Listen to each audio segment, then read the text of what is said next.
Hello everyone, Rurikhan here coming at you with another episode of Conscast. Today's episode is the top 10 games of 2014 / Christmas special, and it is probably going to be the last Conscast episode of the year because I've just been too busy.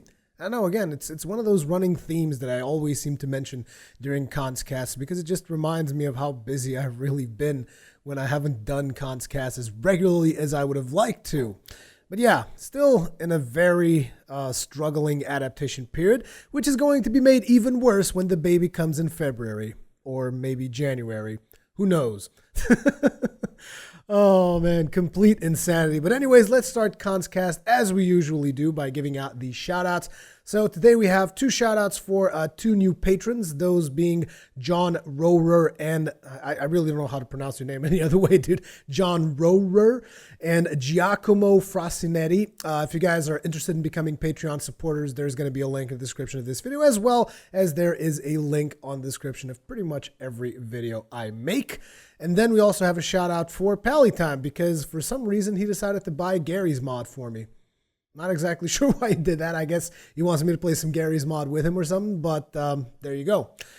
So let's get started right away with the top 10 games of 2014, which is an interesting list, mostly because I always struggle making these lists, and I kind of feel that they are somewhat unfair, which is one of the reasons why you don't see more top 10 lists on my channel.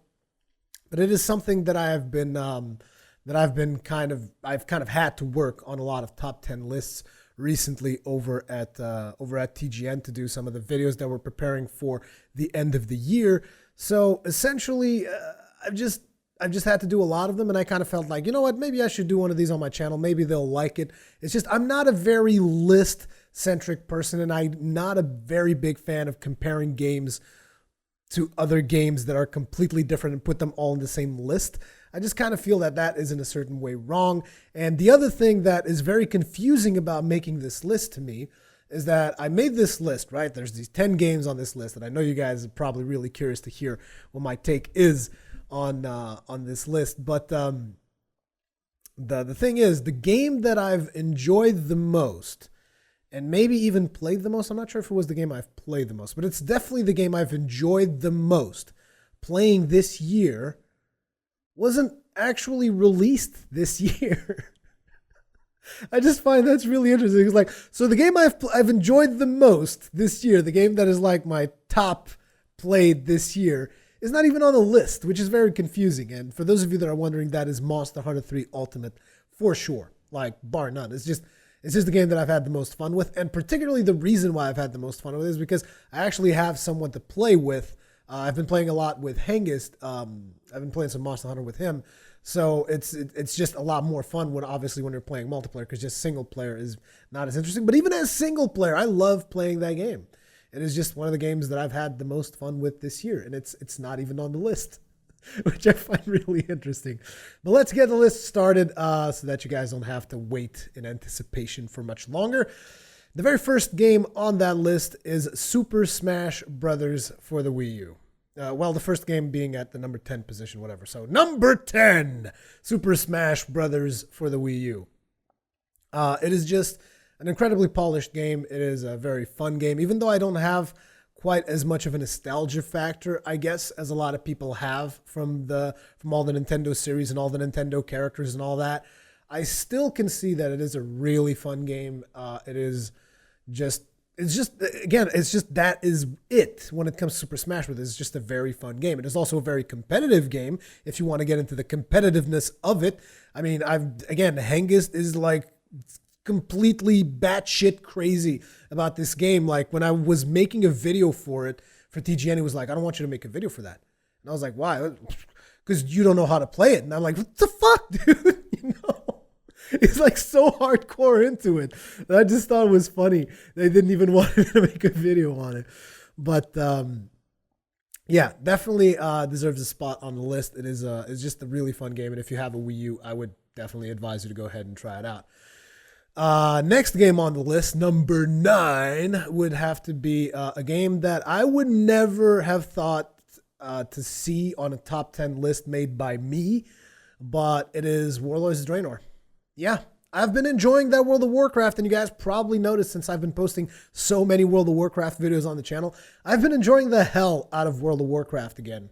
And I guess maybe it's a thing where I just took a really long break from the game, and I've always really liked it. Because if you guys notice, when I talk about World of Warcraft, most of the times I would always put in a little addendum at the end of whatever I was talking about World of Warcraft, as in this is the game that I've probably played the most throughout my entire life. It's the game that I've spent the most time with. And unlike other games that I've spent a lot of time playing them, I actually don't regret playing World of Warcraft as much as I did. I think I've always said that. And definitely in Warlords of Draenor, I think they did a lot of stuff right. I think they got a lot of the stuff about what people like about the game. And interestingly enough, I'm playing it very, very casually. Like I play a lot, but I play from a casual's perspective. Like I don't go to raid. I never go to raids. And to be honest, I really don't want to raid like I used to. I mean, I miss it. I definitely miss it, but it is such a time commitment that I just know that I'm probably never going to be able to do that again. It's just too much time commitment. So I really like the fact that they do have looking for raid, although I would very much appreciate it if it was somewhat more challenging, because at the point that looking for raid is right now, it is way too easy. It is just too easy. I mean, you're probably looking at footage if I bothered to put in footage, which I hope I will in the edit. You're probably looking at footage from the latest looking for raid thing that I did, where I was like crane stance healing. And I know that a lot of guys might not get that, but World of Warcraft monks will definitely find that as amusing. Crane stance healing throughout the raid, and it was just still easy. It's just too easy. There was not really a whole lot of challenge to it. Almost nobody died. Everything was almost handled as a tank and spank. I don't know. It just felt way too easy. But yeah, Warlords of Draenor makes it to number 9. It is now a pretty good game because I didn't really enjoy the whole panda stuff and whatnot. But then again, I don't know. I've heard a lot of mixed bags in that section there. But let's move right along. Number 8, Diablo 3 Reaper of Souls. Thank you. That's all I really have to say, because Diablo 3, to me, when I played it, it was like, oh, this is a really good game, very polished, all that stuff. The loot is fucking broken, and the auction house is a piece of shit. This is exactly what I felt about Diablo 3 when I started playing it the very first time. And it was like, it's like Blizzard took a major dump on one of my favorite franchises. And it's like, it's totally polished, really good, all that stuff, but the loot is just garbage. And the loot is one of the main reasons why people play Diablo to begin with. So when they came out with Reaper of Souls, I was hesitant at first. And then I saw what they were doing with it. And I was like, okay, I'll give this a shot. I'll see what it's all about. And I tried it out. And I was like, yep. This is good. This makes Diablo be a good game again. Sure, the story is still not as good as Diablo 2. In my opinion, Diablo 2 has one of the best stories in the Diablo series. I'm not sure if I like it more than Diablo 1 or not. But then again, that's like a mute point at this phase. But definitely Reaper of Souls kind of fixed Diablo for me. Particularly the console version is even better than the PC version. Personal opinion. Again, this whole list is a personal opinion, so if you still haven't gotten that, yeah, I don't know what to tell you. But yeah, Diablo 3 Reaper of Souls, really solid. Really enjoyed it. And again, console version to me is just the best. I played the PlayStation 4 version, obviously. There's also the Xbox One. Both of them run 1080p 60, I think. Not 100% sure, but yeah, it's pretty good. And it's definitely high up there. Number 7, and this is a game that I don't see a lot of people mention in their top 10 lists, and the reason why I think is probably because the game came out really early in the year and people are like more focused on the stuff that came out late, because usually when I see these top 10 lists of 2014, usually I just see people talking about, oh, Far Cry 4, which I really don't think is worthy of a top 10 2014 list, not even by a long shot, regardless of the platform you play it in. But again, opinions are like assholes. Everybody has one. And then you hear about Far Cry 4, Dragon Age Inquisition, all these other games, Super Smash Brothers. And I very rarely hear people mention Transistor. And that is my number 7 game for 2014. Transistor was an amazing fucking game. It's just that. Transistor was an amazing game. The combat mechanics. I've heard people bitch about, oh, you have to go into turn-based mode. That's bullshit, because in my playthrough, the very first playthrough I did in the game, I finished the game playing mostly in real time. And you're like, oh, whatever, you casual or something. I don't know if you had a difficulty selection or something, but if you did, I was playing on the hardest one for sure. And I was doing it all real time, because it's all about the builds. You can have builds that are better at turn-based mode, and you can have builds that are better at real time. It's just that simple. It's just, if you're not exploring the game to its fullest extent, that's not my fault. It doesn't make it a bad game, and it doesn't limit your options. It's an amazing game, and it's one of the best experiences of 2014 for sure. It's just, Transistor is an amazing game. It's all I can say. Then we have number 6, Dragon Age Inquisition. Yeah, I haven't played a whole lot of Dragon Age Inquisition. As a matter of fact, there's a lot of games on this list that I haven't had as much time to play as I wish I did, because video production takes time, and being a solo content creator on my channel, and now being a solo content creator on my channel and a part of the content creation team for TGN, just really splits my time a lot, so I don't have as much time to play as I would like. And Dragon Age Inquisition is definitely one of the games that I want to sink my teeth into a whole lot more. But one of the things that I've also done with my list is I want to bring attention to the games that aren't like on the top of the top, which is why some of these games are ordered in ways that I want to draw more attention to them. So that's kind of why Dragon Age Inquisition is so close to the bottom. And there's also the fact that, like, all of these games, to me, they're so close together that, like, let's say if I was to score them, which I never will, they would be in the centesimal differences in score. You know, it's like there would be really, really small score differences if I was to score these games. So the fact that it's in number 6 shouldn't really shock anyone. It just means there are other games I feel need more attention. But yeah, Dragon Age Inquisition, definitely really solid. Really like the gameplay, really like the art style, like the graphics, just like everything there is about that game. I like the dialogue choices. I like the fact that you are actually a leader this time around. And, you know, there's a lot of things to enjoy in Dragon Age Inquisition. And it's a pretty solid game. And I am not surprised at all that it is making like the top number 100 of 2014 on a lot of lists. So yeah, number 6, definitely Dragon Age Inquisition. Number 5, Freedom Wars. God, this game is so much fun. And again, one of the reasons this is one of those games that not a lot of people are talking about, and it infuriates me to no end, because this is a friggin' amazing title. And a lot of people just don't talk about it. I mean, I don't understand why. I guess I kind of do understand why. It's probably because the Vita hasn't really had as much adoption as it deserves. And let's face it, Sony marketing isn't necessarily doing a really good job when it comes to that.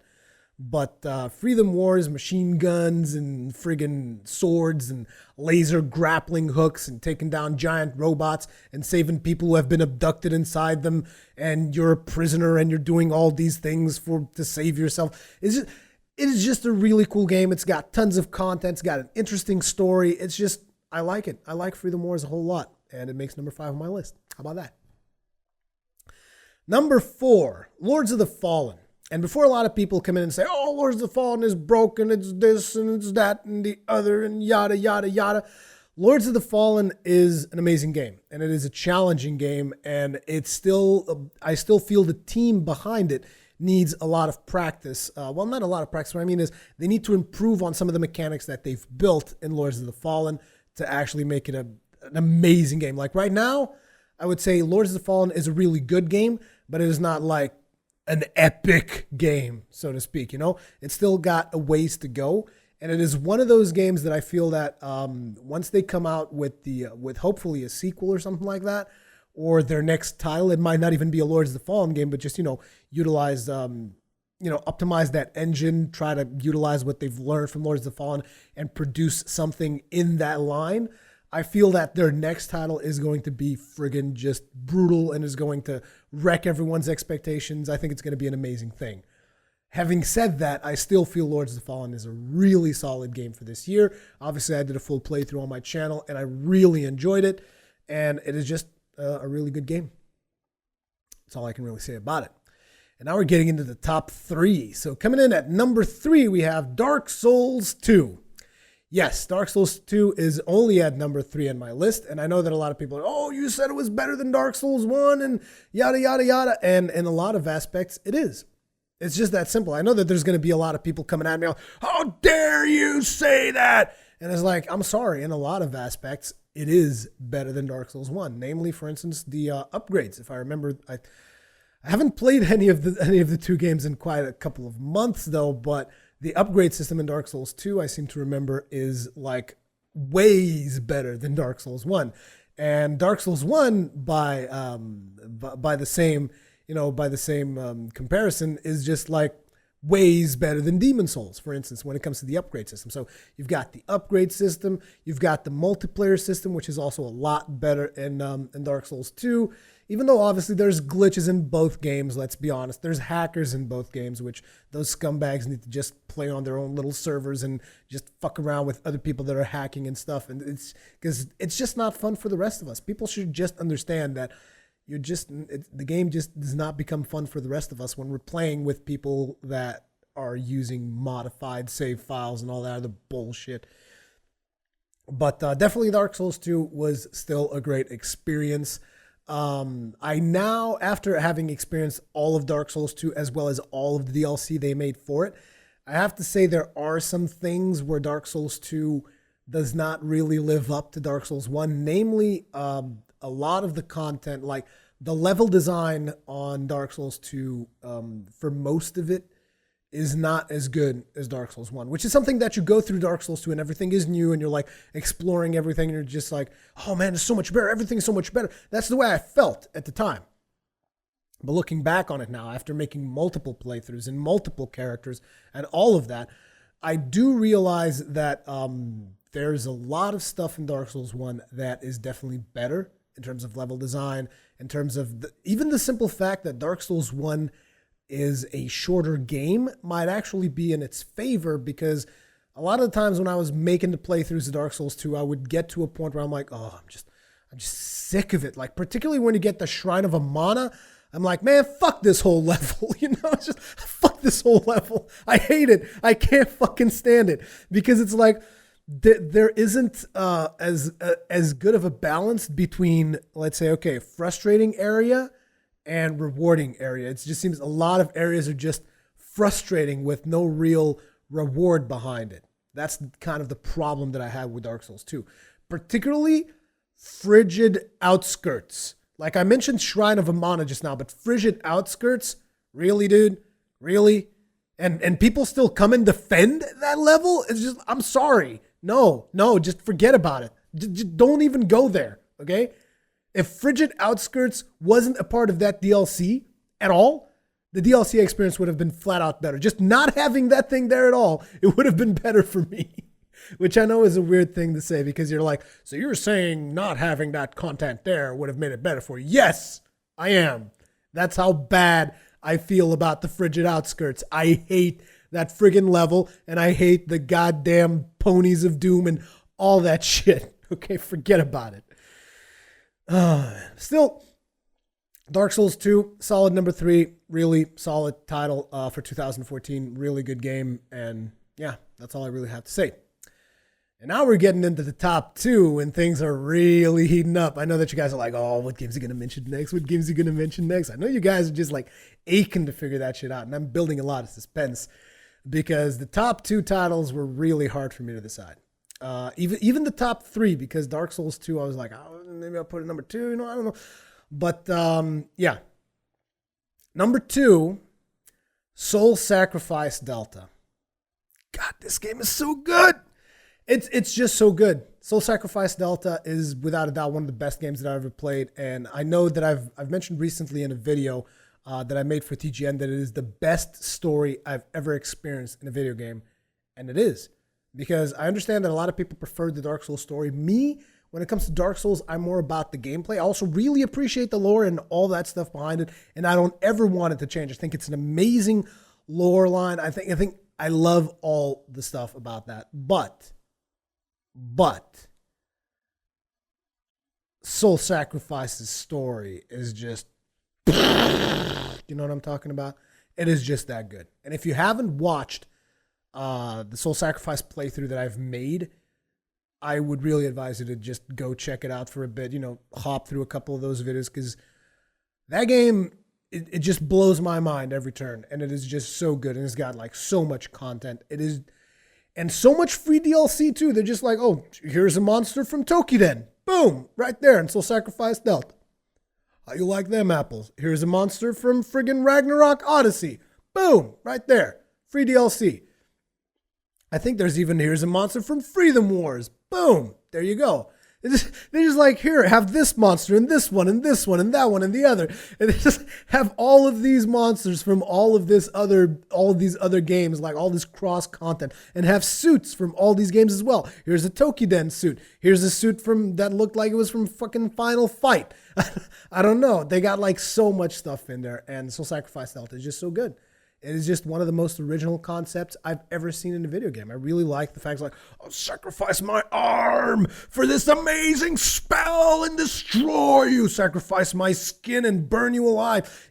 Those concepts I feel are friggin' amazing. And the fact that it's got like a permanent consequence, like, no, now you got to get some lacrima. You got to undo the cost of the spell. It's awesome. And the fact you can sacrifice it to people, it's like you're playing multiplayer, if someone in your team dies, you're like, sorry, dude, I'm going to sacrifice you for this amazing spell. You're going to sacrifice you, and there's going to be bones falling out of the sky in the forms of spears, and you're going to skewer the shit out of this boss. It's like Soul Sacrifice Delta is an amazing fucking game. That's all there is to it. And then number one, and the main reason I kind of feel why this game is number one of Soul Sacrifice Delta is because Soul Sacrifice Delta is a remastered version of Soul Sacrifice. Not a remastered, but like an actual newer version with a lot more content and all that stuff. And Soul Sacrifice came out in 2013, so that has influenced my decision to decide which one is the number one game here. But number one game on my list, and one of the most, I want to say, it's not refreshing, but one of the most revealing, one of the franchises that surprised me the most this year, because I had never played this franchise before, has to go to Bayonetta 2. God damn, that game is so good. It's just that good. There's a degree of polish in that game that you don't find in a lot of games. As a matter of fact, I would have to say most of the games that I've played on the Wii U have a certain level of polish that you tend not to find in the industry these days. Like Bayonetta 2 is a fucking amazing game. And interestingly enough, not a lot of people seem to be talking about it. And it irritates me to no end, because like, you even go to review scores. Even in review scores, this game has had like 4 or 5 perfect review scores. Perfect. Not a single friggin' dent on those review scores. And yet people are like, yeah, it's whatever, it's Bayonetta. Then there's the other people who say, oh man, Bayonetta is exclusive to the Wii U. Yeah, so? I mean, I'm not a big fan of exclusive content. I've made this abundantly clear. Like, I would prefer if all games were available on all platforms and you would just select your platform based around the services it has and all that stuff. But exclusives are always going to exist. It's just a fact of life. And the fact that some people are like mad at Nintendo and mad at Platinum Games for the fact that Bayonetta 2 is a Wii U exclusive, maybe you should look up the story on that. Maybe you should look it up on Google and figure out why exactly Bayonetta 2 is a Wii U exclusive.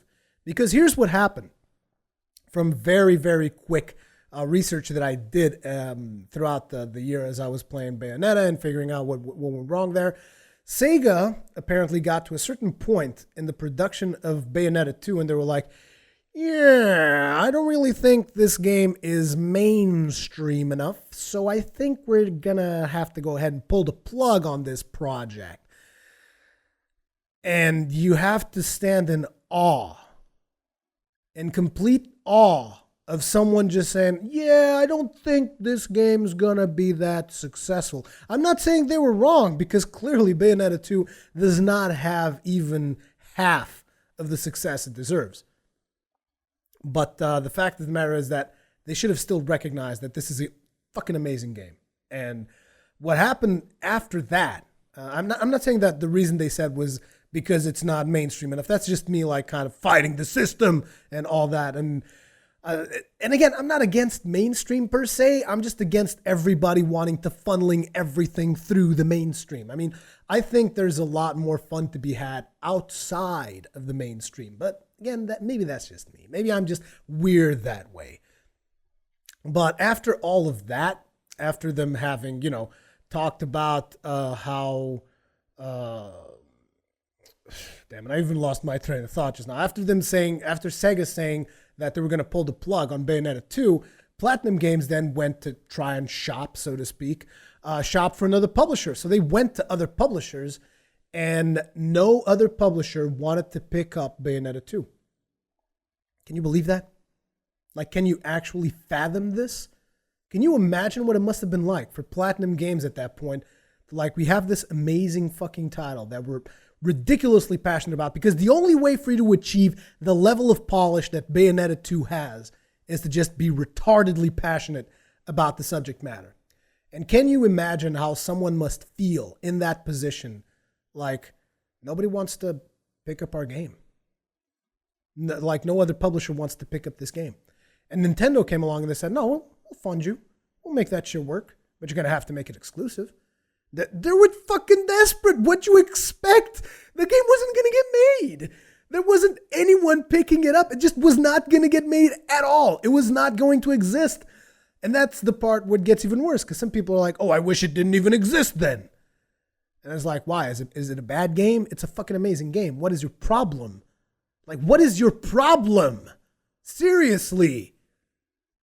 Ah, man. It's just, again, I'm sorry I get really passionate about this game, because it is something that I cannot understand. Because I was playing Bayonetta 1 and I was thinking to myself, so at some point Sega decided making a sequel for this game shouldn't be a thing, and my mind just explodes.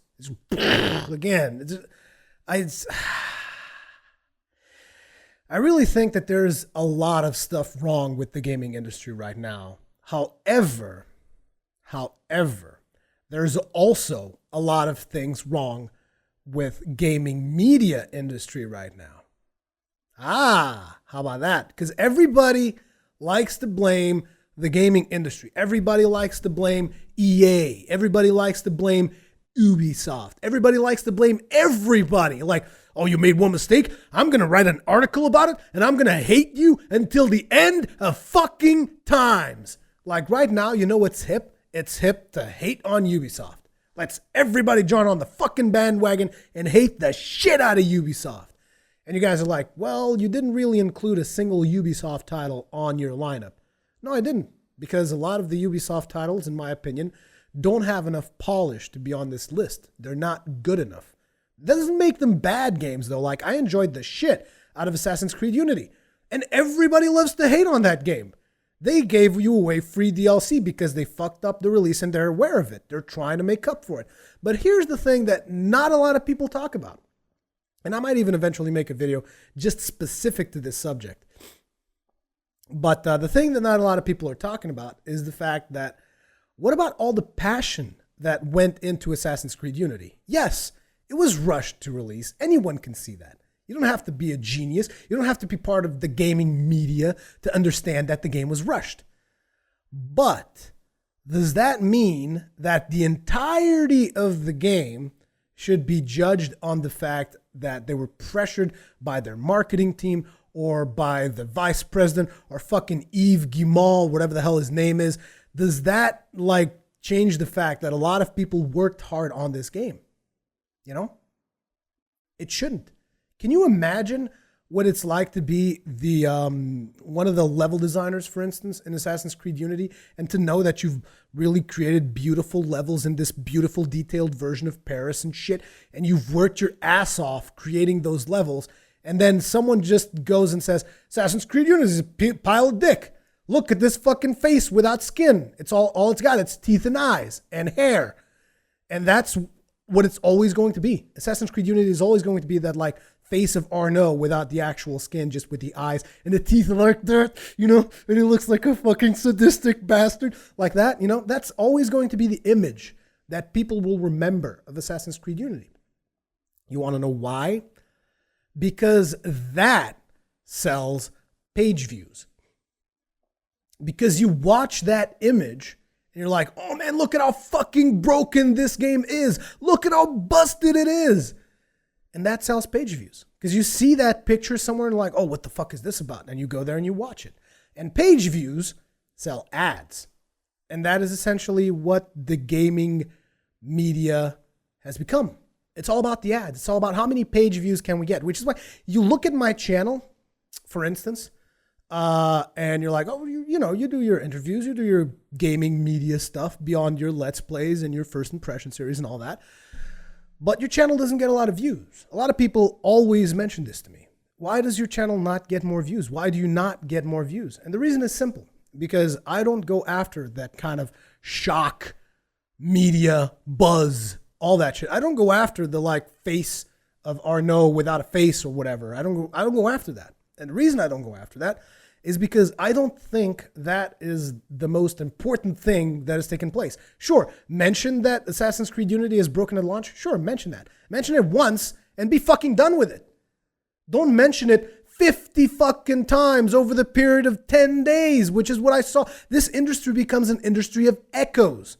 Like someone says something and then someone grabs it and says that same thing, and then they add a little bit more to it, and then someone grabs that and adds a little bit more to it, and it's just a giant fucking echo. So it's like someone said, Assassin's Creed Unity is broken at launch, and then you hear, broken at launch, broken at launch, broken at launch, IGN, fucking GameStop, fucking everybody else. Everybody grabs that and runs with it, because it's like, oh man, this is hot, this is trending, this is what we got to work on right now, and just like everybody runs with it. And that's why I feel there's something inherently wrong in gaming media. And taking this back now to why my channel isn't so popular is because I don't go after those kinds of stories. I don't go after those small, easy videos to make that will get me tens of thousands of views. I think the one time that I went after a little bit more of mainstream attention, it wasn't intentionally. The reason I did it is because it was relevant to my channel, was when I did the top 10 tips for Dark Souls, which if you now look at my channel, it is the most successful video I've ever done on this channel. Maybe even the most successful video I've ever done, period. And the reasoning for that is because I wanted to do that video because Dark Souls was going to go free on the Xbox 360 and Dark Souls 2 was about to come out. So a lot of people were going to be playing Dark Souls 1, and I just wanted, I know a lot of stuff about Dark Souls 1. I want to make this experience better for Dark Souls 1 players.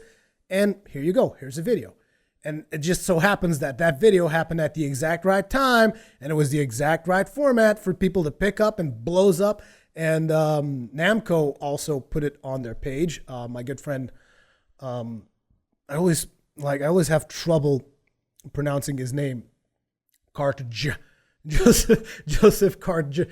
He picked it up and he put it up on their page. I didn't ask him to do that because I kind of feel that would be, that would be a little bit, unethical to go up. Oh, dude, you should post this on your Facebook. I just told him, look, I made this video because I send him every video I make so that they keep sending me stuff, so that they know that I'm working on the stuff that they send me. That's the way I kind of operate. I like, okay, you send me a code. Let me see if I can work on that. And then I'll send them back a video and say, oh, here you go. Here's a video that I made. But that ended up on the official Dark Souls Facebook page as well. So it blew up. But it's like, those are not the kind of videos I go after on purpose. It just happens. It was just something that I wanted to do regardless of whether it was going to have success or not. As a matter of fact, most of the stuff I do on this channel, I want to do it regardless if it has success or not. It's just stuff I want to talk about. And apparently that's not what gaming media wants. The gaming media consumers, that's not what they want. They want those shock news. They want to be shocked. They're like, oh, I want to look at fucking Arnaud's face one more time. Let's see if they got something even better than last time. Let's see how many times people can break Arnaud's face. I guarantee you, there was people fucking up with their drivers to get that error just to, have different perspectives on that screenshot. Which saddens me, which really makes me sad. And I know that kind of basically means the same thing, but I'm just like, I'm on a freaking massive rant right now. But yeah, that is a big problem that we have in the industry. And another thing is, which is very interesting, YouTube now has this thing about, retention. It's all about the retention of your videos. Retention is what matters. So essentially what matters to them like the most in order to rank the video, say someone looks for a Dark Souls video.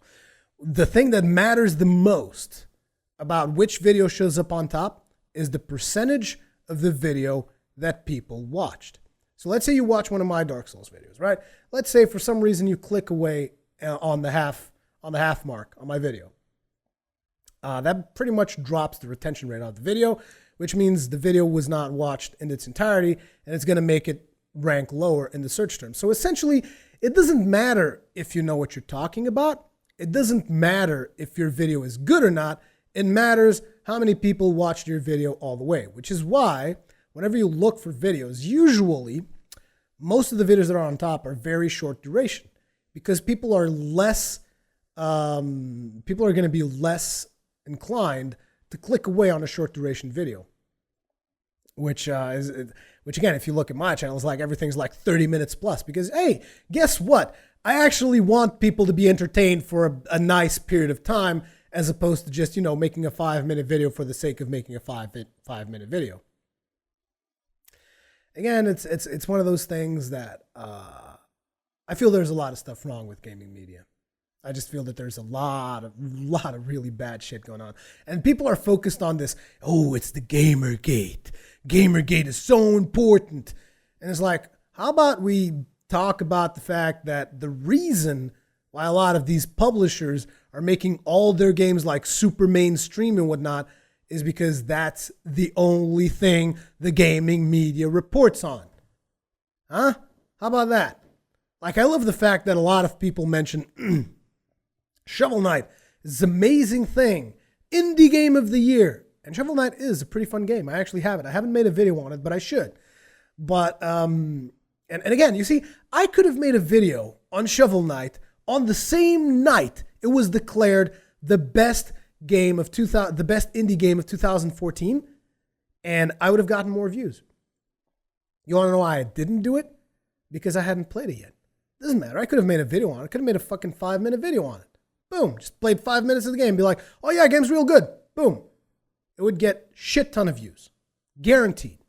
But I don't do that. Why? Because when I talk about a video game, I like to be informed enough to tell you, okay, I like this game because of this. You might like this game because of this. And here is where I feel the game could have been better. This is the kind of stuff that I like to do.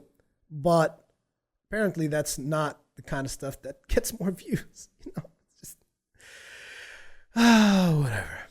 It's whatever. I could talk about this for a whole goddamn day and still not mention everything there's to mention about it. So whatever. So another thing that I wanted to mention was honorable mentions. So games that didn't make the list, but games that were still pretty friggin' good this year. Disgaea 4, Promise Revisited. Disgaea 4 is so much fun. It's just so much fun. The story is, it's like, oh, I'm a vampire. I'm going to eat sardines because I made a promise never to drink blood again. Boom, done. Awesome story in the making right there. Natural Doctrine, which is also a really good game. It's not a JRPG. It's kind of a JRPG, strategy RPG, whatever the hell you want to call it. I really like it, and it's pretty unique. It's doing something that not a lot of games are doing, and a lot of people seem not to be able to handle that for some reason. Middle-earth, Shadow of Mordor. Pretty good game. I only played a little bit of it. Maybe that's why I didn't make my list. I don't feel like I've played enough to put it on the list, but I still feel really fun, really good combat, really cool game. Tokiden. I already have Freedom Wars and Soul Sacrifice Delta on that list. And again, that's the reason why Tokiden didn't make it through, but I still love the crap out of Tokiden. Really good game for the Vita. And finally, Destiny. Sure, it wasn't the amazing game everybody was expecting. It's still a pretty good game. It's not on my top 10 list because I feel that there's games that are better than it, but it is still a pretty good game. And yeah, that's pretty much it for my list. In terms of what I've been working on recently, I've just been working on Warlords of Draenor, been working on Soul Sacrifice Delta. I think I might have a surprise to you guys before Christmas, hopefully, if I have enough time to do it. Because here's the thing, it's just been really hectic, completely insane, But there is a very interesting point to all this. Like I woke up a little bit later than usual, which is weird for me because you guys know that I don't like to sleep. And you also know that I don't sleep a whole lot. But when I woke up today, the first thought in my head was like, oh man, I'm only going to be able to work for like 12 hours today. And you know that you're in the right line of work when you wake up and your first concern is like, man, I'm only going to be able to work 12 hours today. Damn. You know? I love what I do. Also, baby's on the way, as you guys also already know at this point. He should be born between January and February, like in the transition period there. His estimated due date was the 5th of February, which was really hilarious to me because it was also the first release date of Bloodborne, which would have been awesome, but unfortunately didn't really happen. But yeah, I'm also excited about that. I can't wait to see how my schedule is going to become even more hectic. But it's going to be interesting. And last but not least, since we're so close, Merry Christmas, everyone, and have an amazing New Year. Thank you very much for watching. Leave me all the comments, feedback in the comment section below, and I'll see you in the next one.